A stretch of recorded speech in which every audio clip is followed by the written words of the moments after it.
Hi, I'm Parker Miley, And I'm Tim Benjamin. and this is the Rage Podcast, where today we are going to discuss a word that we here at Wayne Street have been throwing around, maybe a little too much. That's probably true, actually. The word discernment. Yeah. It is a pretty well-known word and well-used word in Christianity. Yeah, well-known maybe. Yes, maybe a misnomer. well-known, not so quite the right definition there.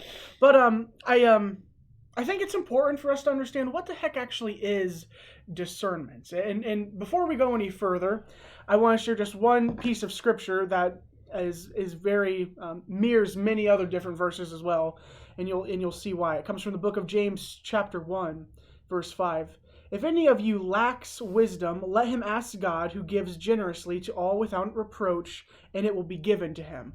The Bible's very clear about how we should be wise in our dealings, wise in everything we do. We should be, with every action and every step that we take, we should be at least trying to do something beneficial towards the kingdom here on earth and all those things. And that's why we need some kind of that wisdom to do that, okay? Because we're not naturally wired to go forth. That's right, because a lot of people just say, I'm going to follow my feelings, and that will never lead you any place good. And that brings us into our first topic, I think, about discernment.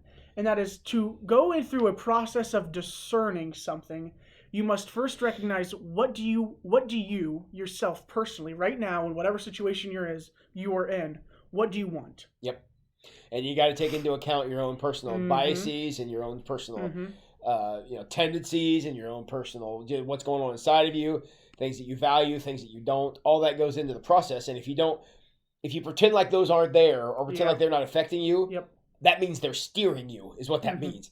And you want to be careful because the process of discernment, and I know we're going to get to this, is you're trying to discern God's will, not your own. Not your own. Yep. And I think that's where a lot of people, I'm trying to figure out what I want. Well, I understand what you're saying, but that may not be the way you want to go. But before you can kind of discern, you have to recognize what is it that I actually want. Because if you yourself don't know what outcome you want, it's just going to make your process a whole mess. And by discerning, don't use that word. By figuring that out, what you want, it doesn't mean you're automatically wrong if you want to. If that's where you want to go, it doesn't mean you're automatically wrong. But if you don't identify your own the way you're leaning on things, then those things are going to be influencing you without you recognizing the influence. And suddenly you're steering everything toward the same end. You're not discerning. You're simply doing what you want to do. Yeah, you just don't even realize you're doing it. Yeah. You're saying, God must bless this because he made me want it. Yep. And that's the worst way to go about things. So that's kind of the first step when you're going to try to discern something, I would say, is making sure you understand what you want. Yeah. Even if you know it's the bad thing. Say I'm discerning, it's like, you know what, this guy has treated me poorly. I really want to hate him. All right? It's true. It would be like, everybody's had that feeling before. want to hate him. Yeah. And then that brings us into our second part of discernment, okay? Whatever you're trying to discern, whatever you're trying to figure out, does it naturally go against what God's already laid out for us in Scripture? Yes. The examples are there. Is there any place that you can find, and I'm going to ask this question because I know the answer is already no, where Jesus is like, well, yeah, go ahead and hate that guy. Yeah. Yeah, good luck. Exactly. Go look. So therefore, in that discernment process, well, my answer's been found, I'm done, and yada, yada. Yeah. Right? God says, no, I probably shouldn't go on and hate that guy. Yeah, if God says don't do it, you're going to be way better served to not do it. So the first thing we should really go and look for, so after we figure out what we want, if what we want goes against Scripture. Right. Now, if those two are going the same way, then you go on to step 3. Yes, then you go on to step 3. Step 3 is this thing beneficial in whatever way it may take place? Yeah. Is this good for whatever it may be? Say it's your work life, right? You're trying to figure out maybe you want to leave this certain place that you're working at now for another job opening and all these things, and you got to figure out, is this going to be the best idea? So then you have to weigh in your financial situations. Is it going to how's it going to affect your family? Are you going to have to move with a part of this job? Is it going to the hours? Are they going to be able to accommodate what's really important in life, which is your family? All those questions have to be taken into account to answer Parker's question, is this beneficial? Because, it might be something you really want to do, but it might not necessarily be beneficial. If, it's something where you're going to have to be traveling all over the country and you've got little kids at home and things, that again, I'm not saying it's not, but you at least have to take that into consideration. So you got to consider, is this going to be beneficial? Now, that's a big part of it as well. But then, now this one, and this where some people get this one tied together when it's not tied together at all. If something's beneficial, it doesn't always mean it's wise. True. All right. So once you figure out, is it going to be good and productive, then you have to ask the question, is it wise? Yeah, because I remember I had a logic class when I was in college, and I remember the professor gave this example. When you said this, it brought it back to me. He said, if something isn't necessarily good, if it means everybody gets what they want. And the example he gave is, let's say I'm up for tenure. This is the professor of the class I was in. I'm up for tenure. And in order to achieve tenure, I need some students to write some things on my behalf. So here's the deal: I'll give you all an A in this class if you'll write these good things, these good reviews for me, so I can get tenure. Everybody got what they want. Students got an A, he got tenure, but I don't know that we would agree that that's a good thing. Yeah. And because it's dishonest, for one thing. Yeah. And so just because everybody gets what they want and it benefits from it doesn't mean it's wise. Yeah. Because that's leading to a bad place. If you're gonna try to fight against wisdom, you're not going in a good direction. So when you're going through discernment, you ask all these questions, and then there's another thing that you do throughout this entire process. And here's what my biggest pet peeve is: someone says, last night I was discerning this, and God told me this. I was like, no, he did not. Your discernment does not take. You cannot discern something within 12-hour period. All right? Yeah, that's true. It's time. All you've done in 12 hours is figure out how to explain what you want. That's what you've done. What you've done in 12 hours, you said, here's what I want, and here's how I can manipulate my way to get it. All those other steps I just talked about, I'll throw them out the window. Yeah. Okay? Yeah. So it's like God. You go in prayer, and you're like, God, I really want this. Give me a sign that this is what you want for me, and this is your will in my life. And then randomly you hear on like TikTok or in a commercial, yes. God never speaks through TikTok. Yes. We want to be real clear about that here on the Rage Podcast. But go ahead. You cannot discern. Discern is a season, and a season is not just 12 hours. Okay, yes. It may not even be 12 days. Yes, it takes immense amount of time actually to build up a decision. And now again, don't get me wrong. There's some discernment that can take a short amount of time. Yes. If it's discerning, should I eat this chocolate bar? Don't wait too long for Parker and I'll get it. But or if you're trying to discern, the house is on fire, should I get out? Yeah, you can do that one pretty quickly. Yeah, I mean, you can connect those dots pretty quick. Yeah. But when it's something that is like, maybe like how we mentioned, leaving a career and going to another one, taking on a role in whatever, maybe, you want to run for a city government, or you want to get involved in something like this. Or move into leadership in your church. Move into leadership in your church. And it's like, it takes discernment, all right? Like, it takes the time to say, well, because then you got to start to think. It's like, well, what's going to all happen? Yeah. And what all is implied in all this? And it's the expression, well, let me sleep on it, right? Yeah. You need to sleep on it a couple nights. You need to take time to understand and truly get all the pictures out. Because at the beginning, say someone says, hey, do you want to, say Tim approaches someone, say, hey, would you like to be on the board? And at first, some people might be like, absolutely. Or some people, majority of people, absolutely not. All right? Yeah. But then you have to take that time and actually discern. You have to say, is this something that I can do? Is this wise? Is this beneficial? Is this, is this something that... Beneficial not only to the church, but to me personally and to my family. Again, a lot of these things you got to take in. Your spouse, your significant other, or whatever that is. You got to think through all these things, because if you don't, and you're just making a knee-jerk reaction, then that's all you're getting. You're not getting discernment. You're getting your first impression. And if you've had any experience with that, first impressions occasionally are correct, but sometimes they're not. So yeah, but I already mentioned my biggest pet peeve. You cannot discern something of importance in a night. Yep. All that is a ploy to manipulate somebody. That's what that is. Yeah, and in fact, I mean, there's actually one of the commandments that addresses this exact issue.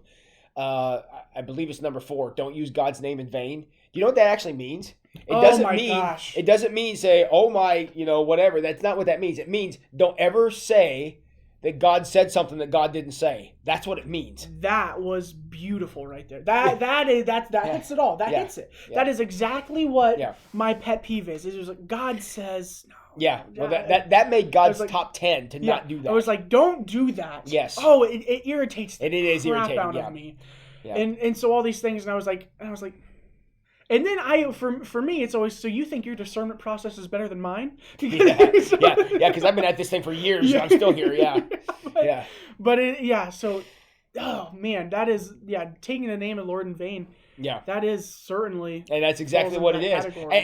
And look, as a pastor, I've had people take my name in vain that way, and that's frustrating because people come to me and say, "You said this." I'm like, "I did not. I don't even think that." I mean, I've had that happen many times. And I heard somebody else say, "Well, guess what? You didn't hear that from, and that's this mouth here." Yeah. And that's using a name in vain. I can tell you, if you've ever had that happen, which I'm assuming the majority of you have at one time or another, that is frustrating. Mm-hmm. And if you're dealing with your relationship with God, frustrating God's probably not where you want to be. Yeah.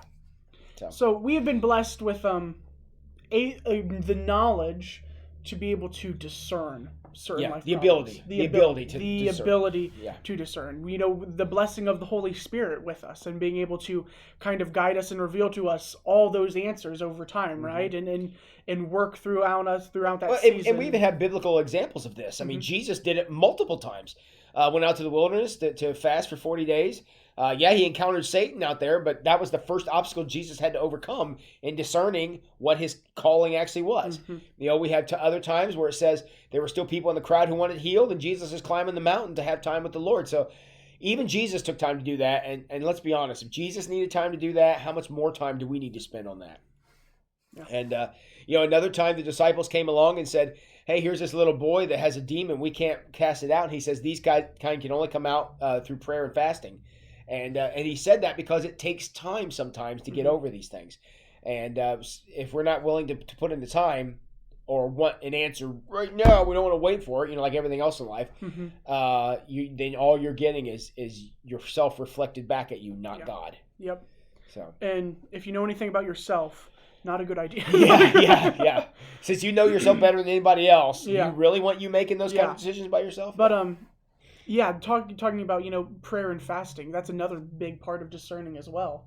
Sometimes take a break, whether it be fasting from food, that's one thing, but sometimes fasting from social media. Yeah, fasting from TikTok from now for the rest of your life. Fasting from certain TV and all those mindless activities that we like to fill our day with, and actually just add time to reflect and be in that state of adoration towards God, asking, what should I do in this situation? Yeah. And when it comes to discerning, you got my mind thinking about something else. I was writing my newspaper article this week, and I just submitted it about social media. And the one thing about social media you have to keep in mind, especially when it comes to discernment, is everything on it is fake. Everything is fake. Because nobody records their entire life to put on there. Even the people who are doing that ambiguous, please pray for me, and they get 500 people say, "Oh my gosh, what's wrong?" And it's I'm having a bad hair day or something. So be careful about that, because what you're seeing on there is not real. The pictures are airbrushed. The scenarios are not real. The kids are all wiped off before the pictures. Everything on there is fake. And if you start comparing your real life to that fake life and trying to discern anything out of that, you're going to end up with nothing but confusion, because you can't create a life like social media portrays. Does that make sense? Mm-hmm. And if you're using social media and what you see on there as sort of your through line as to how my life should go, you're looking at something that's fake. Social media has hand-tailored your life. Absolutely it is. You only see the good parts. You only see the good parts, and in all reality, it's not even the good parts, it's faking good parts. Yeah, exactly. It's not even happening, Yeah, so, because you didn't see the kids that were screaming right before that picture was taken. Yeah. And if you've ever done family photos, yes, they are painful truth. Even for adults. Yeah. So just be careful. If you're looking for discernment, honesty is the best policy. I mean, most of the time, but especially here. Is in that if you're not looking at something real and using that as your through line and trying to base what you want to decide on something that's not real, you're leading yourself into oblivion. I mean, it's going to a bad place. So be real careful about that. So our world today gives us plenty of opportunity to practice discernment. We hope that you are, because that's the only way you're going to see through the smoke screen of this world. And the constant barrage of news and media and social media and YouTube videos and all that stuff, much like this one you're watching here. But at the end of the day, the only thing that matters is God's will. Mm-hmm. And anything that gets between you and that is something that needs to be removed. So we hope that you'll be willing to do that, to enter into the discernment process for the big decisions you have to make, and make the most of them. I mean, yes, they probably are opportunities God has given you, but we don't want you to get out in front of where God's at because, again, you're getting lost in oblivion at that point. And we simply don't want you to just say, well, I think this is a good thing, so it can't be God's will. So because that's also another side to discerning as well. Some people just think, oh, well, this is too good to be true. God wouldn't be this nice. Yeah. So. However, if you get an email that some Saudi prince passed away and left you some money, and they just need your bank account to transfer it in, it's 100% true. Yeah, it's 100% true. And just send your money all to me first, and then go ahead. No, we could get in crime. There might be some more people that are watching this. Yeah, that is a lie. The Saudi prince is not dead, and there's not $1 million coming your way. Yeah. So, anyways, use discernment, particularly when it comes to email forwards, and when you're looking at life, try to discern God's will because there is literally nothing better. Mm-hmm. No matter how good the world tries to make everything else look, there is nothing better, and that's what we want for you. So, all right, use your discernment while you're out there today, and be safe, everybody. We'll see you next time.